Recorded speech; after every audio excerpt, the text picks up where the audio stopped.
नमो अरहंतारं नमो सिद्धारं नमो आयर्यारं नमो वज्रायारं नमो वै सवसाहूरं शुद्धात्मान्मनेकान्तं साधुमुत्तं मङ्गलम् वन्दे सन्दष्टिसिद्ध्यर्थं सन्दष्ट्यर्थप्रकाशकम् मंगलम भगवान वीरो मंगलम गौतम गणे मंगलम कुंद कुंदाद्यो जैन धर्मोस्तु मंगलम सर्वमंगल मांगल्यम सर्वकल्याणकारकम प्रधानम सर्वधर्माणां जैनम जयतु शासनम्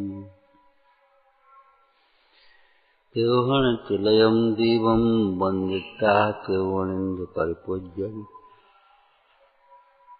मोक्षम् अनुपेहावो भव्यजनानन्दजननीयो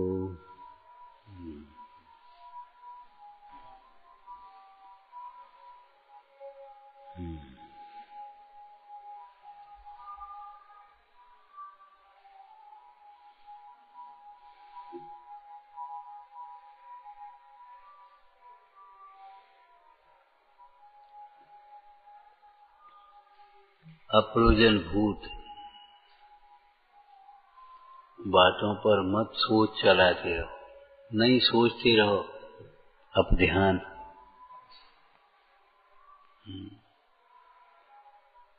अप्रयोजन भूत, जिनसे कोई प्रयोजन नहीं, ऐसी बातों को सोचते रहो।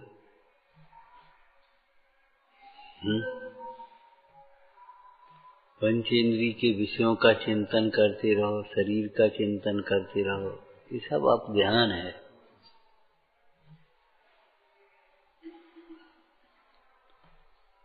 गांधी जी ने जो 3 बातें कही, बुरा मत सोचो, बुरा मत बोलो, बुरा मत सुनो,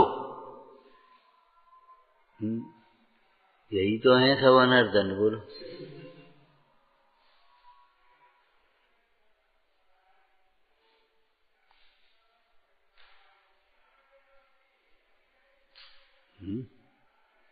बुरा मत सोचो, बुरा मत बोलो, पापोपदेश हो, और बुरा मत सुनो, दुश्रुति में आएगा। और सूत्र तो सूत्र होते हैं, थोड़े होते हैं। बुरा मत करो, ब्रह्मचर्य में आ गया, ब्रह्मचर्य त्याग है।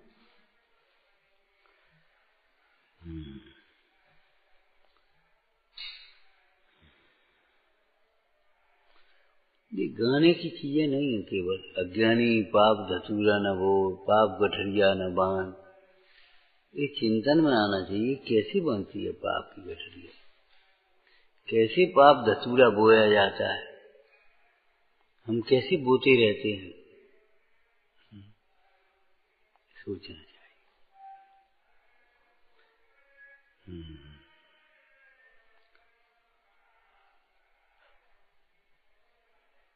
हिंसा दान की चर्चा हुई थी। हिंसा का दान, सीधा सीधा हिंसा का दान नहीं होता, तो परिभाषा क्या करेंगे हिंसा दान की? जिससे हिंसा हो ऐसी वस्तु नहीं देना चाहिए, हिंसक भावों से भी नहीं देना चाहिए।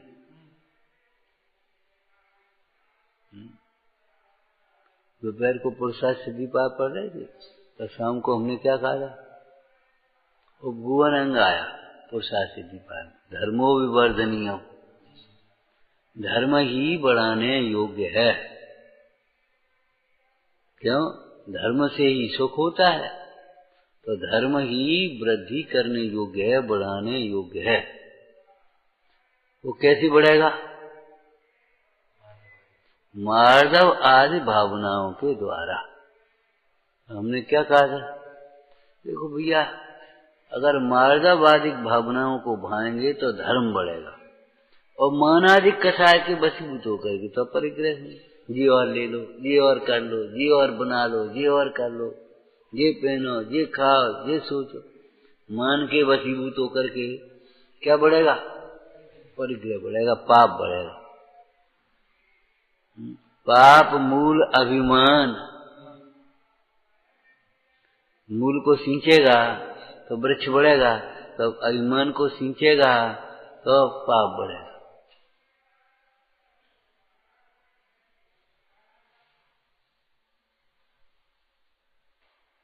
तो जिससे हिंसा होती है, हिंसा माने अपना घात होता है और पर का घात होता है।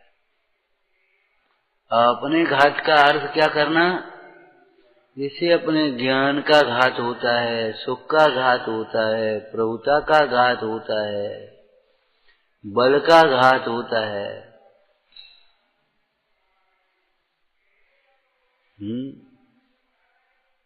कसायों से ही होगा।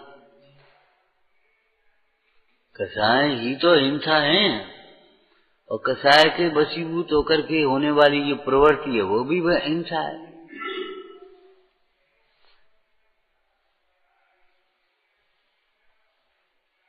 ऐसा कल की चर्चा दोहराओ, ऐसा जिससे घात होता हो, हिंसा होती हो, ऐसा आहार नहीं देना चाहिए। देना नहीं चाहिए दूसरों को, ऐसा आहार करना नहीं चाहिए। भारतीय स्वयं में एक बहुत सुंदर चर्चा आदान की आई। भरत महाराज मुनीश्वर को आहार दे रहे थे, और मुनीश्वर वह आहार शरीर को दे रहे थे, ले भाई, और हमारे संयम में, साधना में सहायक बने रहो।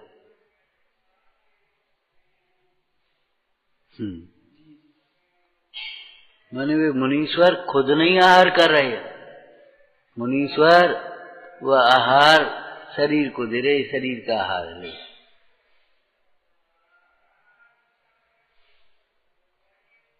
काय के लिए? संयम में सहायक बने रहो।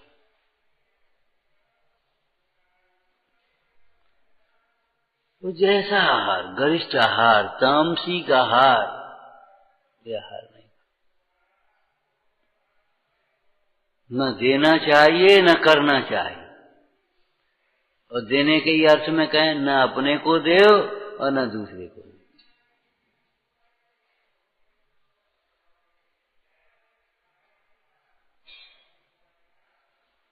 मिथ्यात्व की ऐसी या मोह की ऐसी महिमा है,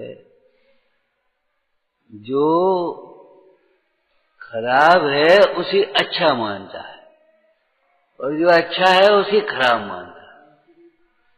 अच्छा बुरा नहीं है, वो अलग व्यवस्था है तात्विक दृष्टि, लेकिन व्यवहारिक दृष्टि से मोह की तीव्रता वाले जीव को जो अच्छा है वह अच्छा नहीं लगता। मिथ्यात्व, अच्छे के संबंध का मिथ्यात्व क्या है? जो अच्छा है किसके लिए? अपने लिए। अपने लिए माने आत्मा के लिए। और आत्मा के लिए के साथ साथ इस शरीर के लिए भी, जो अच्छा है उसे जानता नहीं, और जिसे अच्छा मानता है वो अच्छा है नहीं।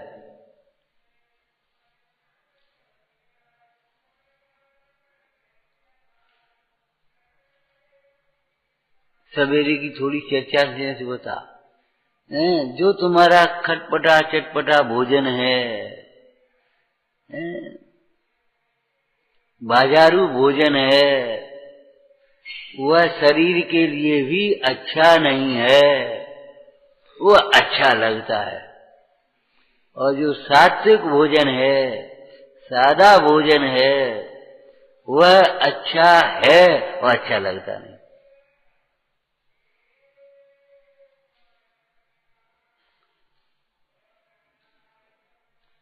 वो आत्मा के लिए भी घातक है, शरीर के लिए भी घातक है, शरीर में रोग आदि उत्पन्न करेगा। अपने प्रवचन सार जी में उत्सर्ग अपवाद मार्ग में आया ना, जिस प्रकार साधक जीव को इस प्रकार से प्रवृत्ति करना चाहिए, जिस प्रकार उसके शुद्धोपयोग का, संयम का घात न हो। ये उत्सर्ग मार्ग है। अब बात क्या है, इस प्रकार से संयम के निमित्त भूत शरीर का भी घात न हो, ऐसे कोमल आचरण, मृदु आचरण करना, वह अपवाद मार्ग। मृदु आचरण लिखा है, विपरीत आचरण नहीं लिखा। पंडित टोडरमल जी ने योग क्रिया जैसे बनती है वैसे बनती है, खींच तान नहीं करते उसमें। अयोग क्रिया के लिए नहीं लिखा है। यहां मृदु आचरण काय के संबंध में समझना, मृदु आचरण काय के संबंध में समझना, बाह्य तपस्चरण आदि के संबंध में समझना। शरीर संगनन कमजोर है तो ऐसे चौथे काल जैसे आतापन योग तुम्हारे शिखर पर जाकर के बैठ गए या वहां बैठ गए या एक एक महीने उपवास कर लिया, ऐसा नहीं किया। इनके लिए है जैसे अपने सम्यक्त के प्रसंग में परीक्षा और आज्ञा काय में लगेगी। प्रयोजन भूत में तो परीक्षा करना चाहिए, प्रयोजन भूत तत्वों का तो भली प्रकार से निर्णय करना चाहिए, बिना निर्णय के हाँ ठीक है जैसा भगवान ने कहा, जैसा भगवान ने कहा, जो आत्मा का स्वरूप है और जो हमारे लिए सुख, जो सो मत करते रहो। क्या सुख रूप है, क्या भगवान ने कहा है, कैसा स्वरूप है, एक भाषण देना मत सीखो। ऐसे जैसा भगवान ने कहा वैसा श्रद्धान करना चाहिए हमें, हैं? और भगवान ने जिसको त्याग करने योग्य उसका त्याग करना चाहिए, भगवान ने जिसे ग्रहण करने योग्य उसे ग्रहण करना चाहिए। अब तुमने पूरा टाइम हो गया न कभी जो बताई कि का ग्रहण का त्याग करो। जो आज्ञा जैसी आप कहोगे वैसी करेंगे, और जो जैसे हमें वही करना चाहिए, हमें वैसा करना चाहिए, बस ये क्या है।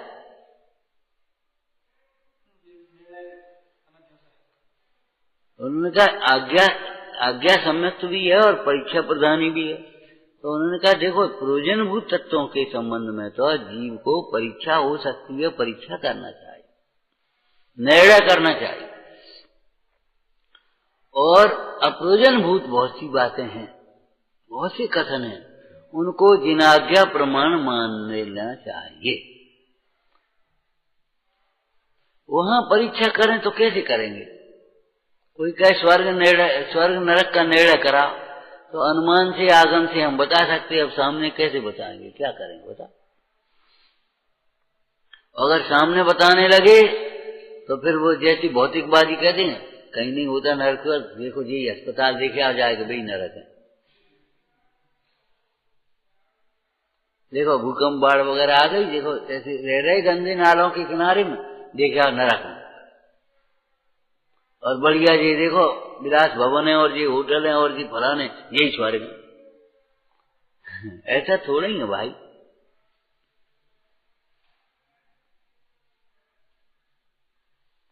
फिर तो नास्तिकता की ओर चले जाएंगे। इसलिए इनको तो आज्ञा से मान लेना चाहिए।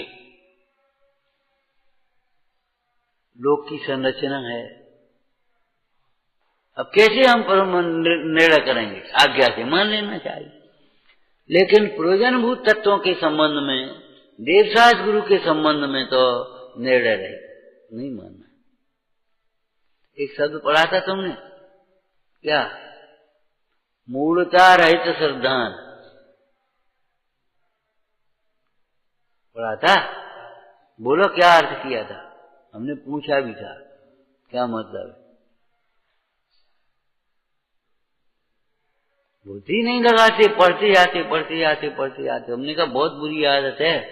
श्लोक या गाथा पढ़ी और नीचे अर्थ लिखा तो अर्थ पढ़ दिया। अर्थ सहित पढ़ने का मतलब ये है, उसमें से अर्थ निकालना नहीं सीख रहे, कोई चिंतन नहीं कर रहे, बस सीधा अर्थ सहित पाठ कर दिया। अर्थ सहित वो पुस्तक में लिखा तो पुस्तक में पढ़ दिया। ये बुद्धि को कंट्रोल करेगी। बुद्धि से काम नहीं लोगे, बुद्धि काम कैसे करेगी? मूर्ता रहे श्रद्धान क्या मतलब? जिसने जैसा कहा वैसा ही मान लिया।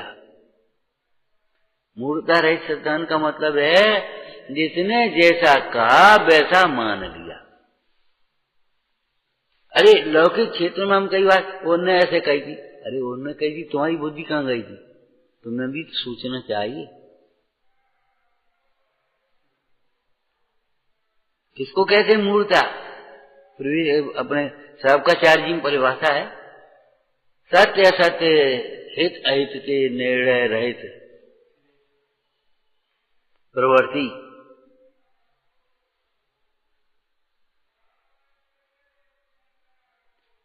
चमत्कार दिखाई, मान लिए हमने वैसे ही, निर्णय भी तो करो भाई। या फिर हमने उसको कहे कुछ नहीं होता, चमत्कार मत्कार क्या सब झूठे, सब झूठे के सामने दिखाई दे रहे। तो टोडरमल जी ने कहा वह किसी व्यंतर कृत होते हैं इस काल में।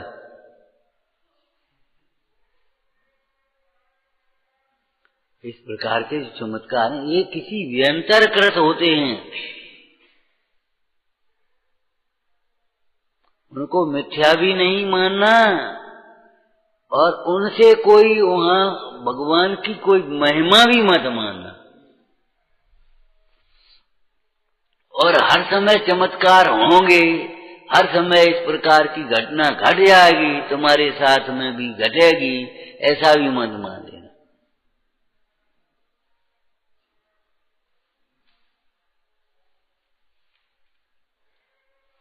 मूर्ता रहित श्रद्धा।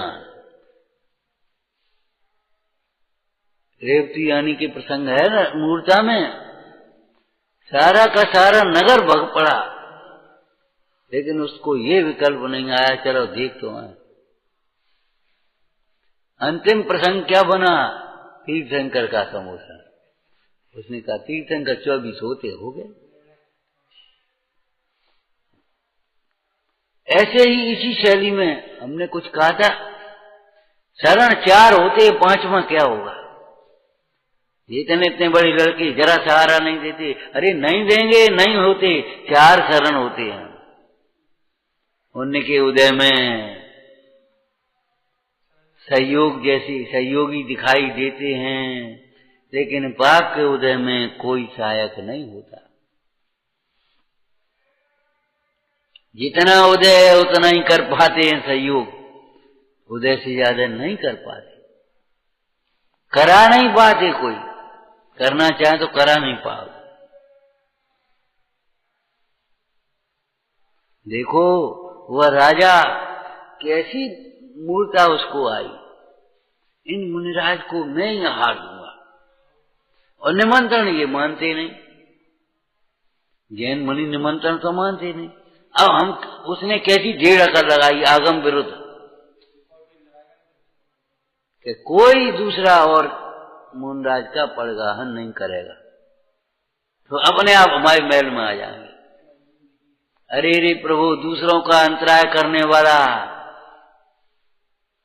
दूसरों को रोकने वाला। कई बार तुम सोचते होगे तुम रहने दो हम जा रहे, तो हम भगा देते होंगे।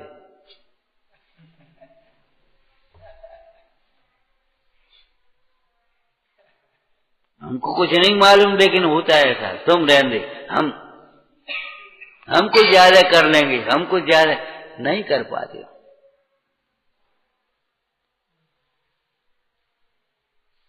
कई बार ऐसे घर घर के चौक, तुम नहीं कर पाओगे, तुम्हें ऐसे हो जाए वो, और उनके चौके में जरूर अंतराय हो जाता। सहयोग करना चाहिए, उसको भावना को बढ़ाना चाहिए, अंतराय नहीं रहा। राजा ने सोचा कोई नहीं लगाएगा तो अपने आप आ जाएंगे, लेकिन कोई को रोकेगा तो स्वयं ही को तेरे ऐसे उदय आएंगे, तू अंतराय का बंद बांध रहा, उदय आ गया। जिनागम में अपनी ज्यादा अकल लगाने की जरूरत नहीं, अपनी ज्यादा मत अकल लगाओ, इतनी अकल है नहीं तुमने। पंडित जयचंद जी ने क्या लिखा अष्टपावर में, छद्मस्त का ज्ञान परीक्षा करने योग्य नहीं है, जिन वचनों को ऊर्ध्व रख करके परीक्षा करो, निर्णय करो। जिन वचनों का निर्णय मत करने लगो। जिन वचनों को ऊर्ध्व रख करके, ये कथन तो सही है, हमारी समझ में नहीं आ रहा तो हम समझने की चेष्टा करें। ये तो हम कई बार कहते हैं, बड़ी परेशानी होती है, समझाना चाहते हैं दूसरों को और वही फिर बेचारी बिगड़ जाता है काम। वो उसको समझाएगा तो को बैठा दे, वो उसको समझाएगा, वो उसको समझाएगा।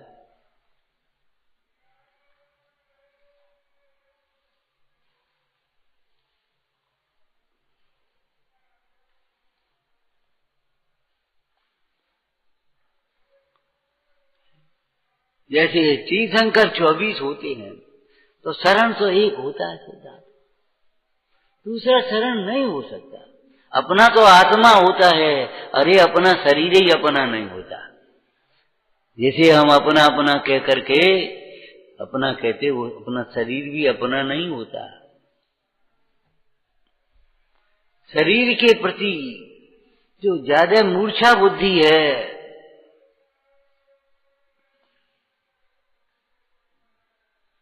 वह हमारे अंत समय को, समाधि को बिगाड़ते।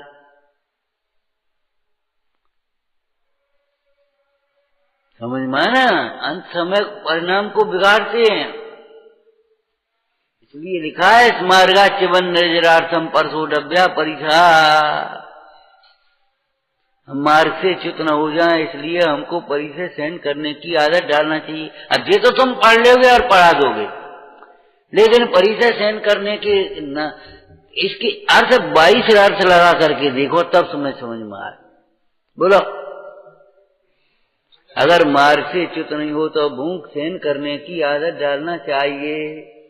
एकदम बड़बड़ाना नहीं चाहिए, अभी चाहिए लाओ जो कुछ भी हो सो खाए। इतनी देर हो गई, थोड़ी बहुत सहन करने की भी आदत।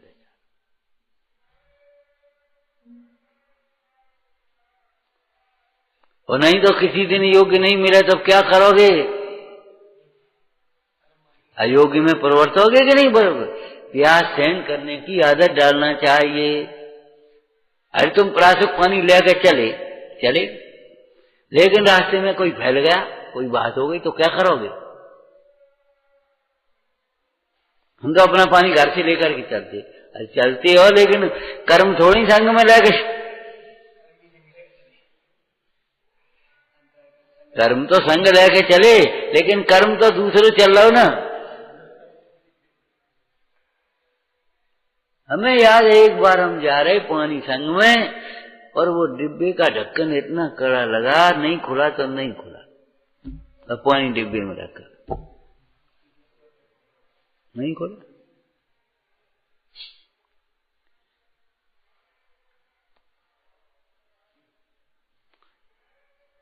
क्या करोगे? सब तुम्हारे अधीन है क्या? नहीं लेके चले और उदय में हो तो वहां तैयार मिल जाए, और लेके चले सो भी बिगड़ जाए। तेरे विकल्प झूठे हैं, अनर्थकारी हैं। अनर्थकारी का अर्थ यहां बोलना, आकुलता उत्पन्न करोगे केवल, और कुछ नहीं होगा।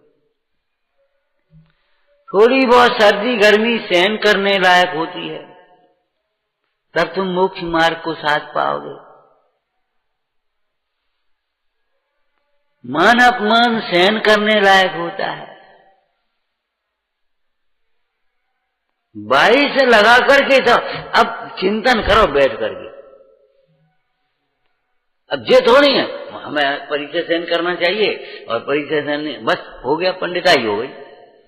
हम तो इस पंडिताई की वजह से परेशान होते हैं, बस हमको। और बस एक वो प्रवचन दोहराए थे, प्रवचन दोहराए, सब जन को बैठा लिया, एक मुखिया बन के बैठ गया, और बस हमको परिचय सहन करना चाहिए, आज पंडित जी ने कहा था, तो करो ना, करना चाहिए तुम्हें, माने तुम सबको करना चाहिए, बस काम खत्म। हम थोड़े, हम तो कर ही रहे। और ने किसी ने कुछ कह दिया तो मुड़ चढ़ा के बैठ गए, हाँ हमें सहन करना चाहिए। या किसी ने नहीं पूछ पाए कुछ नहीं, तो बस मुंह लटका के बैठ गए, हमें सदैव प्रसन्न रहना चाहिए, हमें अनुशासन का पालन करना चाहिए, और पता है नहीं कहीं चले आए बन चाहे जाओ चाहे जैसे, हमसे थोड़ी कह रहे। इस तरह का स्वाध्याय हमारा पाप बंध का कारण होता है, ध्यान रखना। आप बुरा मत मानना, पाप बंध का कारण है।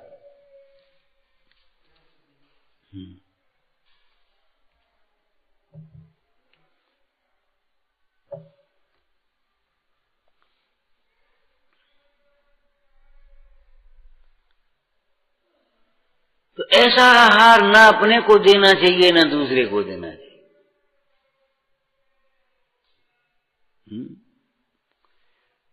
ऐसे वस्त्र आदि न अपन पहनना चाहिए न दूसरों को पहनाना चाहिए।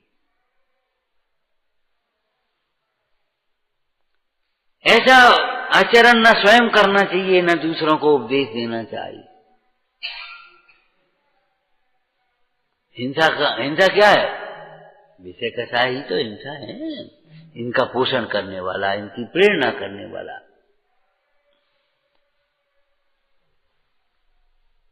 बाद बाकी सब उसमें घटा लेना है। और अंतिम अपना क्या है? अनर्दन दो श्रुति। पंडित जी ने क्या लिखा? बनारसी दास जी ने एक बहुत सुंदर लाइन लिखी है। को कथा के सुनवे को दो कान मड़े हैं। कैसी बढ़िया लाइन है। जिनकी चूहते चिमटासी गुण चूनवे को कथा के सुनवे को दो कान मड़े हैं।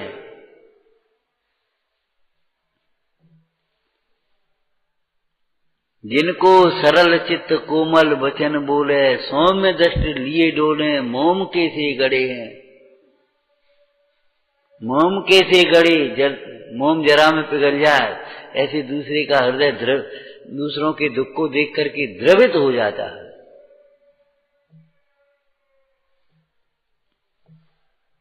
जिनकी सकत जगी अलग जगाए वे को, परम समाज साध वे को मन बड़े हैं, ते ही परमार्थी।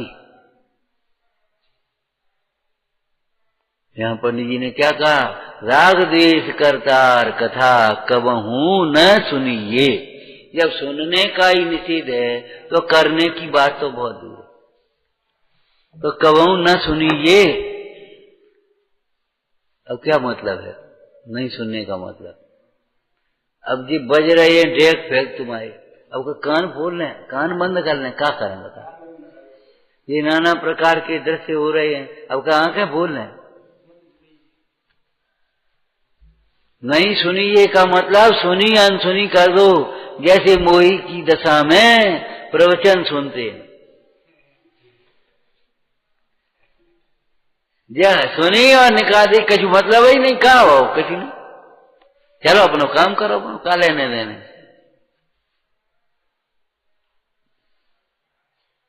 मोह की दशा में जैसे धर्म की बातों को सुना करते हैं, गुरु वचनों को, जिन वचनों को सुना करते रहते हैं, वैसे सुनी नहीं तुमने। का कही पूछो तो का कही? हमें क्या पता?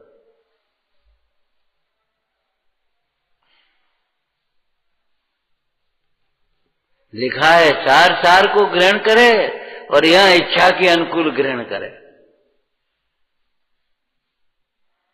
सार को ग्रहण करे का अर्थ क्या होगा? सार को ग्रहण करे का मतलब छह डाला में से बोलोगे? हाँ तो क्या? वीतराग का ग्रहण करे, वेद ज्ञान ग्रहण करे। और हमने क्या ग्रहण किया? उसमें से अपना परमात्मा ग्रहण किया। आपने मना कर दिया, आपने ऐसा कह दिया था, आपने ये कहा था, और कुछ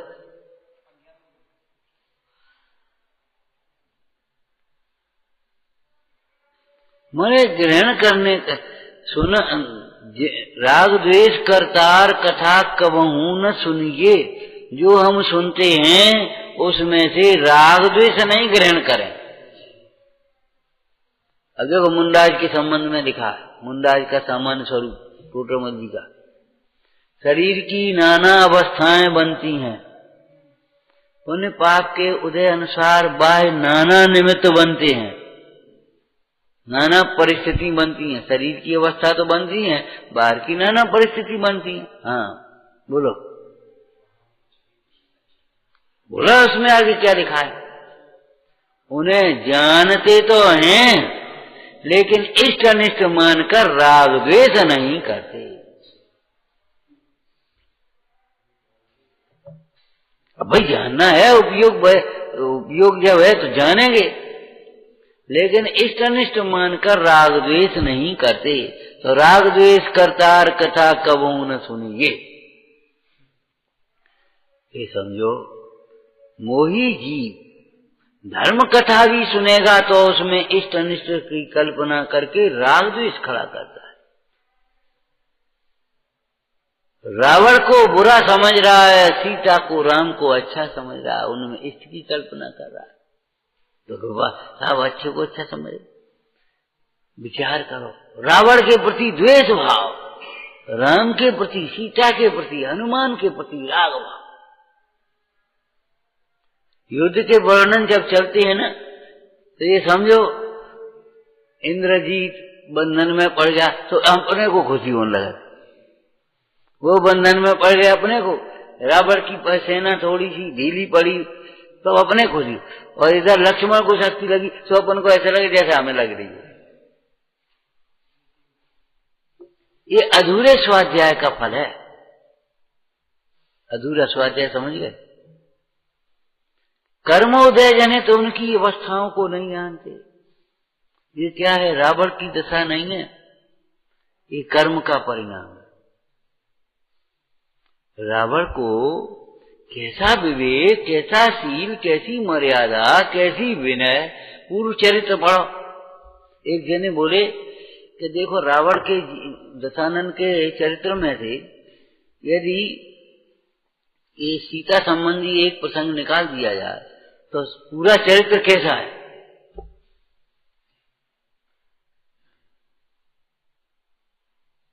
सीता संबंधी एक ही इस विकल्प को थोड़ा सा अलग कर दें, अब बताओ वो चरित्र कैसा हो गया, कितना प्रशंसनीय। माने अब हमको क्या ग्रहण करना चाहिए, इस कथा को कैसे सुने। तो देखो, एक इस दुष्परिणाम ने सारे गुणों को धूल में मिला दिया।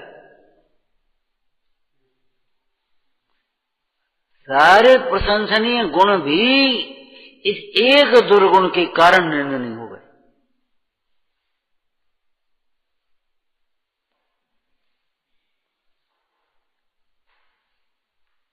सारा बाहर का वैभव धूल में मिल गया और दुर्गति हो गई।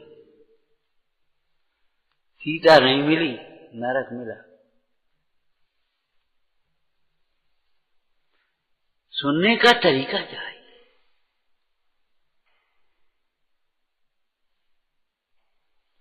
हम धर्म कथाओं को सुनते हुए भी उनमें से राग द्वेष ग्रहण करते हैं, ये अच्छा और ये बुरा। धर्मी जीव लौकिक कथाओं को भी पढ़ेगा, सुनेगा, लौकिक प्रसंगों को भी देखेगा। देखो कर्म की क्या दशा है, ये कर्म का परिणाम, इनका नहीं है, ये कर्म का परिणाम है, ये नो कर्म का परिणाम है। ये जीव इनसे न्यारा है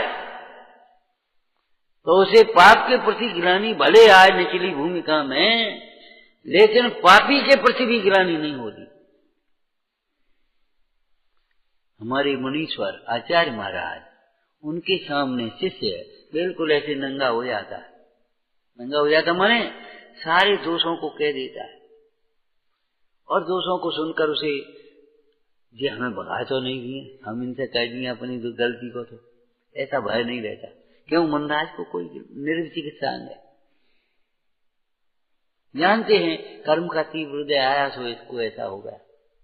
अब उसका उपाय बताते, सावधानी बताते।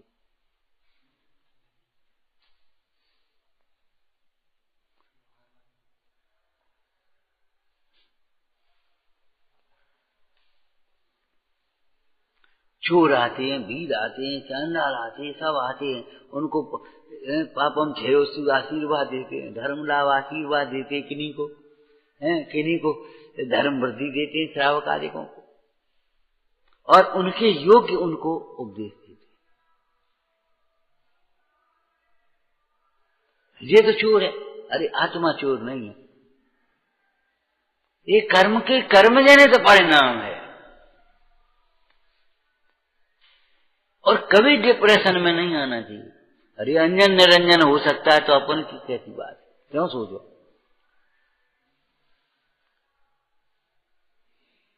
जीवन भर का कंजूस किसी समय एक प्रसंग को पा करके इतना उदार हो जाए, इतना त्यागी हो जाए, ऐसे छोड़ के चला जाए। महामानी व्यक्ति इतना विनम्र हो जाए, सिंह जैसा क्रूर, कितना सावधानी हो गई उसको खाने पीने में। सिंह को वह हाथी कैसे ऐसे संहार कर रहा था और थोड़ी देर में ऐसा शांत हुआ, सूखे पत्ते खा करके जीवन व्यतीत कर रहे हैं। इतना क्रूर प्राणी इतना कोमल हो सकता है कि भाई आत्मा में थोड़ी क्रूरता हो। देखो भाई, अपने को ही पर्याय दृष्टि से मत देखो और एंड में हम तो भगवान है और जी का पागल है। दूसरे को भी तो पर्याय दृष्टि से मत देखो और अपने भी पर्याय में वर्तने वाले गुण दोषों की भली प्रकार से समीक्षा करो, समालोचना करो। दोषों के त्याग के लिए और गुणों की वृद्धि के लिए निरंतर उद्यमशील रहो। तो दूसरों के भी गुण दोषों को देखो, गुणों का आदर करो, गुणों की अनुमोदना करो।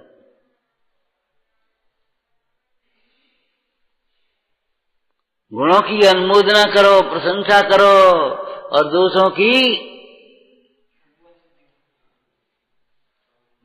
निंदा करो।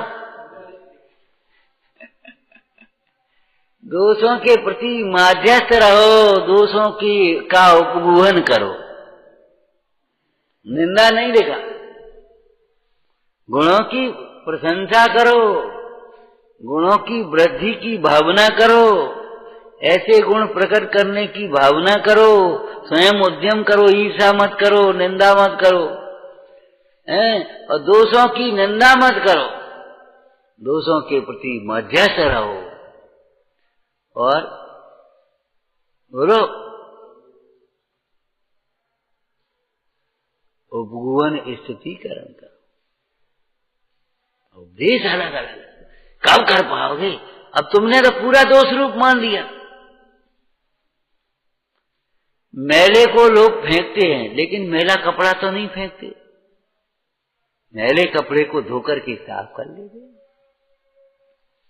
क्यों भाई? मैला कपड़ा जब तुमने धो करके साफ कर लिया, उसको फेंका नहीं। फेंक दे कागज है तो गंदा कपड़ा, अरे पंडित कल बताएंगे आपको, धो धाकर साफ कर लिया, यही वही कपड़ा है। बोलो तो ये बताओ, उस मेरे आदमी को क्यों भगाते हो? एक है व्यंग किया साहित्यकार ने कि आदमी गुलाब के पास जाता है तो कांटों को छोड़ छोड़ करके बच बच करके फूलों को चुन लेता है, और वही जब किसी आदमी के संपर्क में जाता है तो दोषों को ग्रहण करता है और गुणों को छोड़ देता है। ये उल्टी रीति क्यों? गुलाब के पेड़ के साथ भी जब ऐसा व्यवहार है कि कांटे, गुलाब में कांटे भी हैं फूल भी हैं, तो कांटों को छोड़ करके फूल को चुन लिया।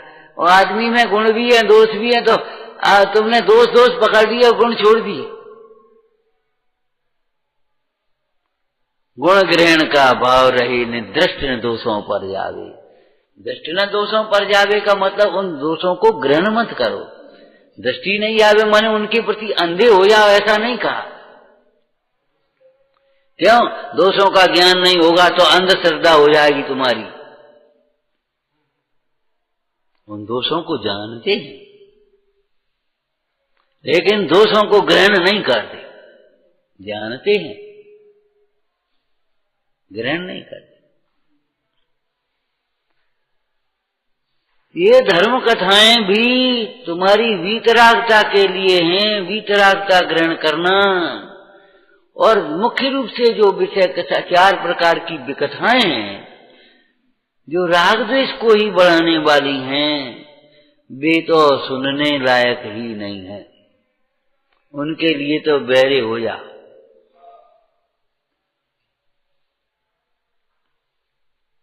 उनके लिए तो बहरे हो जा। सुनो, वो आदमी तुम जानते, वो ऐसा हमसे मत कहो, तुम जाओ अपना काम देखो, हमारे पास टाइम नहीं। राग द्वेष करतार कथा कवहू न सुनिए।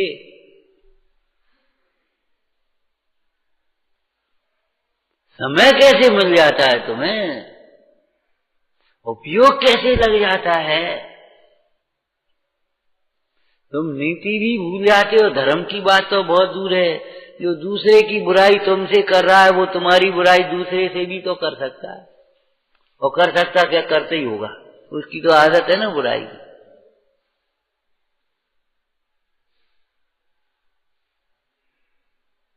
विश्वास कैसे कर लेते हो, मैंने कही और तुमने मान ली, मान भी ली, ये भूल किसकी है। तो कबहू न सुनिए का मतलब कान में पड़ेंगी बहुत सी बातें, इधर उधर की पड़ेंगी।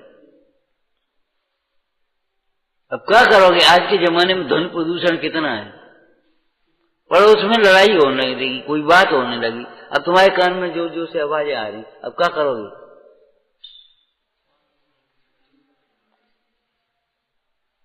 क्या करोगे बोलो।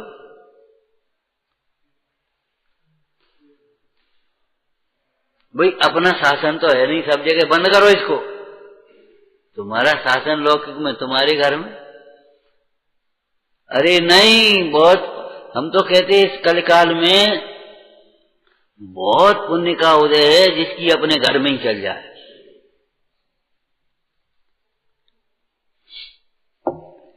तीन मानेंगे, एक नहीं मानेगा, कोई कैसी कितव चल रहा, कोई कुछ नहीं चल रहा।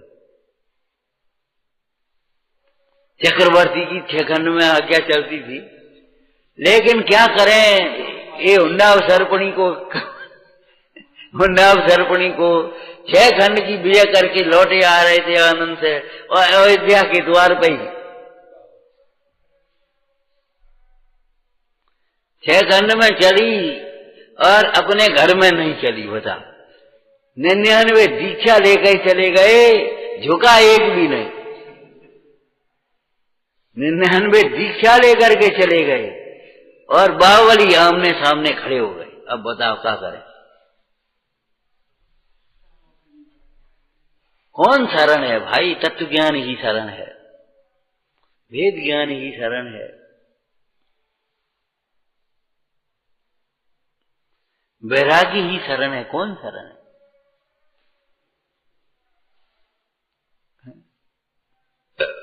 किस प्रसंग में हमको याद आई, हमने तीर्थंकर 24 होते, रेवती रानी जैसे कहा 25 में कहां से आ गया।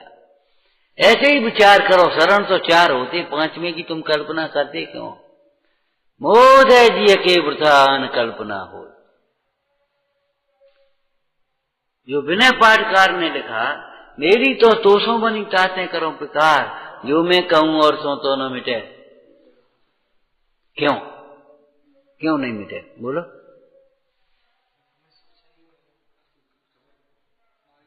जो मैं कहूं और सो तो न मिटे उर्जार, क्यों नहीं मिटती। कि औरों से कहें तो भाई जो बाहर की उलझने हैं वे भी पुण्य से मिटती हैं। बाहर की उलझने पुण्य से मिटती हैं, पुण्य से सुलझती हैं सबरी बातें। और वहां इटे उटे कहो तो पुण्य छीन होता है। मेरी तो सो बनी ताते करो पुकार। इसका मतलब ये थोड़ी है हम भगवान के सामने गिड़गिड़ाते रहें बस।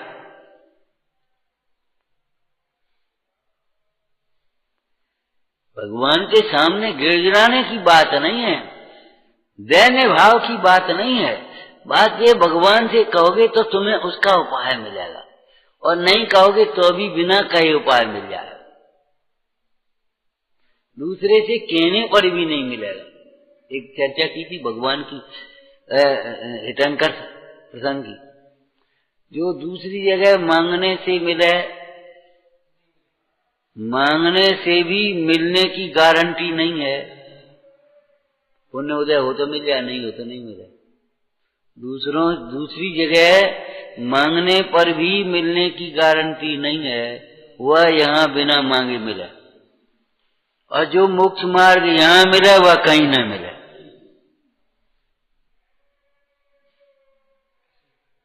जो मोक्ष मार्ग यहाँ मिलता है वो तो कहीं नहीं मिलेगा, और जो भोग संयोग सामग्री दूसरी जगह पुण्योदय हो मांगने पर मिलती दिखाई दे वह तो यहाँ बिना मांगे मिले।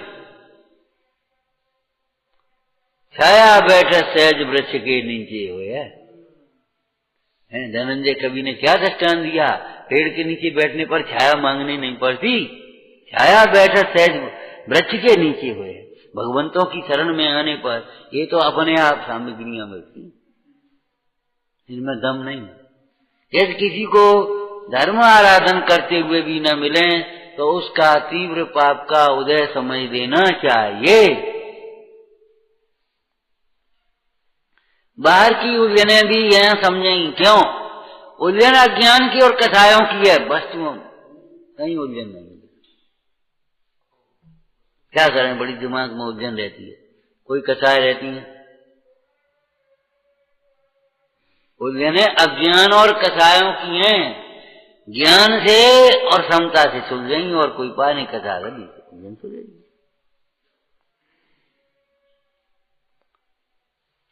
इस तरह की नीति बाकी भी हमने कई बार बोले भाई, समझौता भी समझ से होता है, बिना समझ के समझौते भी नहीं होते। बाकी सत्य में समझौते की जरूरत नहीं है, सत्य को तो समझना ही चाहिए, लेकिन समझौते भी अगर कहीं करना चाहो तो समझ से होंगे। अगर समझदार होंगे तो हाल हो जाएगा, और ना समझ होंगे तो नहीं समझौता हो। और समझदार के समझौते टिकेंगे, और ना समझ के समझौते तो आज फिर हो गए, कल फिर बदल गए, टूट गए, खत्म हो। वो तुमने कल कही थी, अब कल कही थी तो कही थी, अब हम नहीं आज।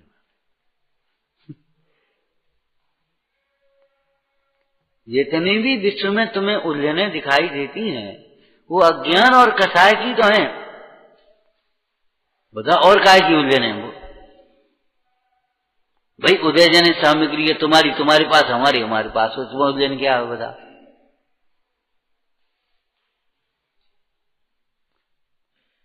थोड़ी सी उदार बुद्धि से समझ लेना चाहिए, काम खत्म। उलझन कुछ है ही नहीं, और अज्ञान मिटे बिना, कसाय मिटे बिना कोई उलझनों को सुलझा नहीं सकता। हमें आज भी याद आ जाती है, कहीं कोई हमारे साधर्मी थे तो उलझन में पड़े, सो ने एक दिन वैसे फोन लगाया इनको, भैया प्रवचन का कार्यक्रम बनवा लो एक आध। कहा अभी तुम्हारी उलझने, बोले उलझने हम कैसे सुलझेंगे? और सच्ची बात 4 दिन में उलझन सुलझ गई, सुलझ भी गई।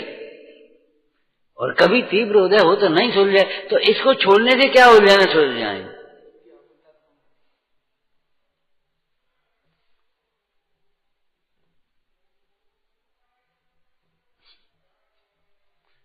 मूल कारण हमने देखा थोड़ी उलझन का, बड़ी उलझने रहती हैं, बड़ी उलझने। अरे अज्ञान और कसाय की उलझने, 2 ही उलझने, जितना है उससे ज्यादा दिखाना चाहते हैं, और जितना उदय है उससे ज्यादा पाना चाहते हैं, और कुछ उलझन है ही। जितना है उतना है भाई, हम क्या करें बता। मध्यम आदमी को मध्यम की तरह रहना चाहिए, बड़ा आदमी की सेक नहीं करो। साहब का 4 में खूब लिखा है, अपनी आमदनी से कम खर्च करना ये गृहस्थ की परम नीति लिख दी साहब का 4 में। क्यों? बड़े आदमियों को देख देख करके सेक करोगे और ज्यादा खर्च कर लोगे, कर्जदार हो जाओगे, फिर कहां तुम्हारी प्रतिष्ठा रहेगी? कोई कहे हमें बड़ी प्रतिष्ठा है, हम फिर कहाँ प्रतिष्ठा रहेगी? और फिर कितनी प्यारी भाषा लिखी है, बोलो। प्रतिष्ठा तो सत्य से, शील से, संतोष से, सादगी से, सज्जनता से। प्रतिष्ठा तो तुम्हारे आत्मिक गुणों से और मानवीय गुणों से होती है। तुम सोचो, हमारे पास पहले बहुत धन था, आज धन कम हो गया तो हम अपना स्तर घटा देवे, सादा पहनने लगे, सादा खाने लगे, सादा रहने लगे, बंगला अपना बड़े किराए का छोड़ करके छोटे में कर लें तो हमारी प्रतिष्ठा घट जाएगी और कर्जा हो जाएगी, तब का हो। ये ऐसे लिखा है आपका चाल है, पढ़ा है, कुछ याद है? बोलो।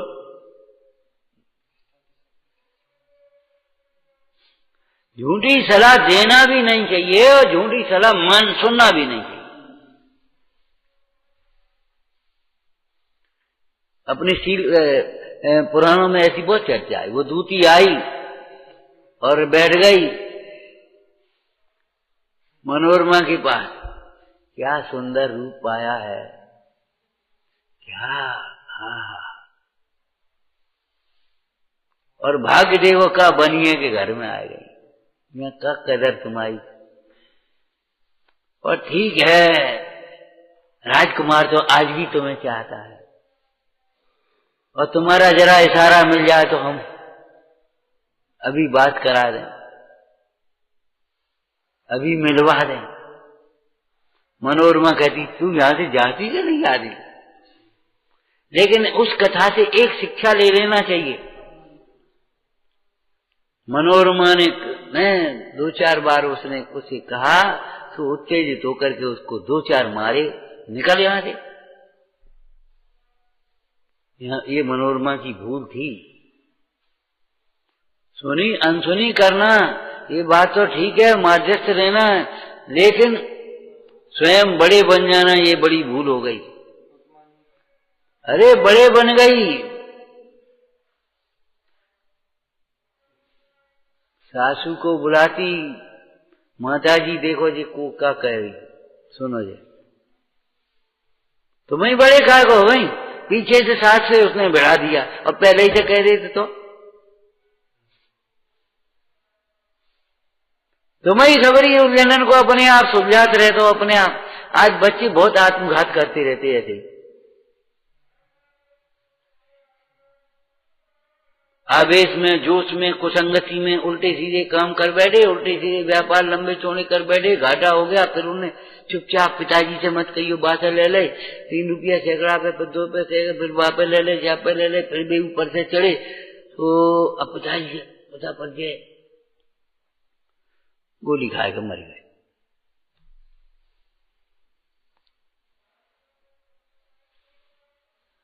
अरे भाई, कोई उलझन आ भी गई तो गुरजन काहे के लिए? गुरजन से बड़ी उलझन नहीं है। लिखा है तुम्हारी व्यापार निर्देश कहां? अब तो पढ़ ली होगी। हाँ, गुरजन से बड़ी उलझन थोड़ी होती है। वचन निर्वाह करना चाहिए, लेकिन कोई वचन, कोई एग्रीमेंट कर भी बैठे आवेश में आकर के, तो ये थोड़ी उसके निर्वाह के लिए मर जाओ। ये दुर्लभ जीवन ज्यों ही खो देने लायक नहीं है। सुझाव उसको।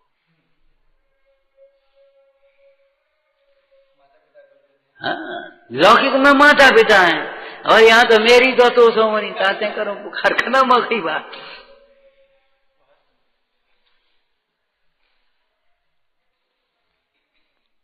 राग द्वेष करतार कथा। अब राग द्वेष करतार कथा कौन सी होती? उनको क्या कहते हैं शास्त्रीय भाषा में? विकथा। विकथा माने विपरीत कथा। ये जीव जैसे कोई तो सरागी देवादिकों को मान करके अपनी कामनाएं पूरी करता है, तो उसको तो तुम मिथ्यास कह देते हो, हम भी कहेंगे मिथ्यास उसको। लेकिन कोई वितरागी देव को भी पाकर के उनसे ही उस प्रकार की कल्पनाएं और कामनाएं करके करता है, उसी प्रकार का व्यवहार करता है। हे भगवान ये काम हो जाए तो छत चढ़ाएं, ये काम हो जाए तो एक दान करा दें, ये काम हो जाए तो हम ये कर लेवें, ये काम हो जाए तो ऐसा करें। तो उसको भी तो मिथ्यात्व में लेंगे ना। ऐसे राग द्वेष करतार कथा, तो विकथा तो नहीं सुने, लेकिन धर्म कथा को भी विकथा की तरह नहीं सुने, ये अर्थ कर रहे हैं। इसलिए दृष्टांत दिया। बस इतना ही कहेंगे, समझ में आया ना। धर्म कथा को भी विकथा की तरह न सुने, उनमें से राग द्वेष को ग्रहण न करे।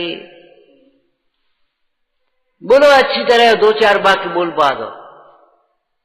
धर्म कथा को अनुत्साह से न सुने, दूसरों की बातें मान करके न सुने, पर लक्ष्य से न सुने, केवल पुण्यबंध के लिए न सुने, समय पूरा करने के लिए न सुने, मनोरंजन के लिए न सुने। मनोरंजन के लिए नहीं, तुकबंदी का शब्द याद है, मनोभंजन के लिए। मनोरंजन के लिए नहीं, मनोभंजन के लिए, मन को मारने के लिए, मन को जीतने के लिए।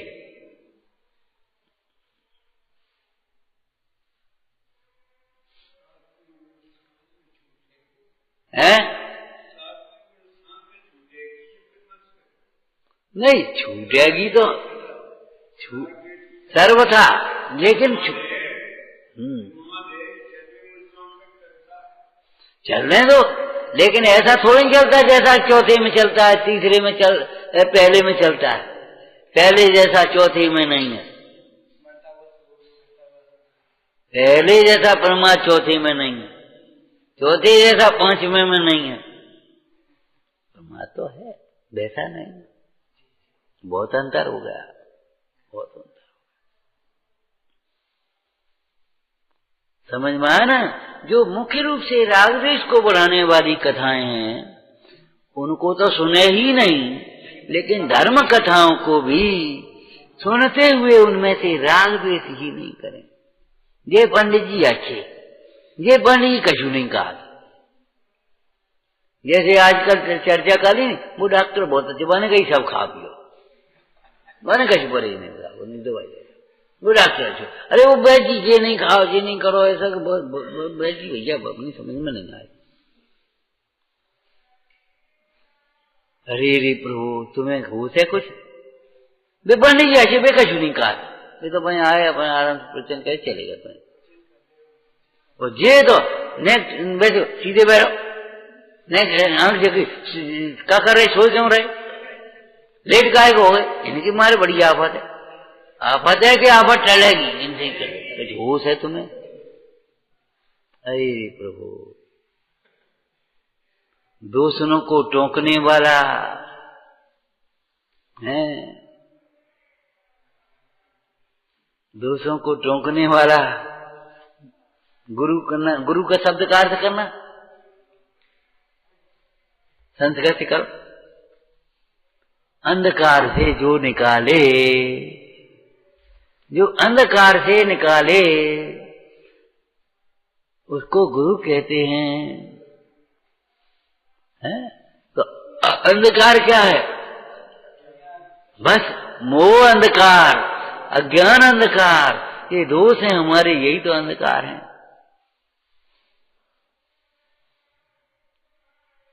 दोषों के निकाले बिना, दोषों के दूर किए बिना गुण की प्राप्ति कैसे संभव होगी?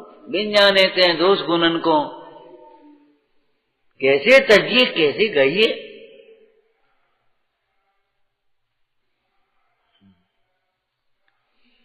कबू न सुनी का मतलब उन पर ध्यान मत दो, उनको ग्रहण मत करो, उनके ऊपर बार घुलते मत रहो, जाने ऐसी कही, जाने काय कही, अरे का लेने देने कही होगी। जैसे मोही जीव धर्म कथा को उपेक्षा से सुनता है, सुनते हुए भी उस पर ध्यान नहीं देता, लक्ष्य नहीं करता, ऐसे ज्ञानी जीव इन धर्म विकथाओं के ऊपर, संसार है ये स्वरूप है। उसमें क्या दम धरी? हम तो कहा था ना उसे, तो मुंह में देखा रे, संसार का अगर ऐसा स्वरूप नहीं होता तो ज्ञानी वैराग्य कैसे होते? सुशीला उपन्यास में चर्चा आई, जब वो सेठ ने, रतन चंद जी ने अपनी स्त्री का चरित्र देखा, दुष्चरित्र, तो पहले तो गुस्सा आई, और थोड़ी देर बाद फिर बैठ करके विचार करने लगे, अरे ये स्वरूप नहीं होता तो कैसे हम यहाँ घर से निकलने का, आज दीक्षा लेने का भाव आता।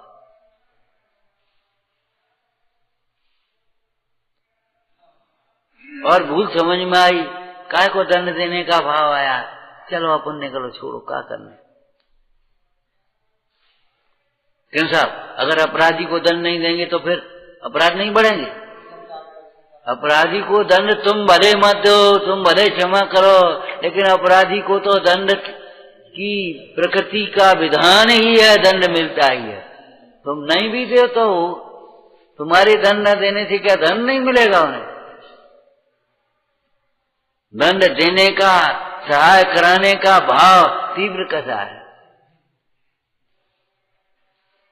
दंड लेने का, सहाय करने का भाव मंद कसा है।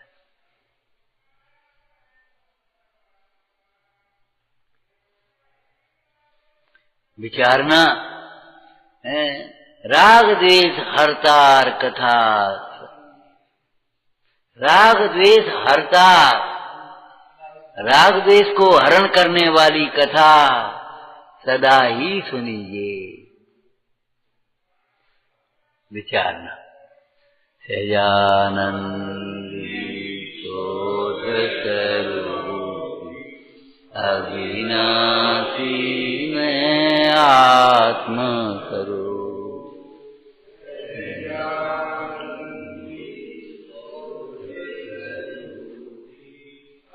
अविनाशी में आत्म स्वरूप, सहजानंद स्वरूप अविनाशी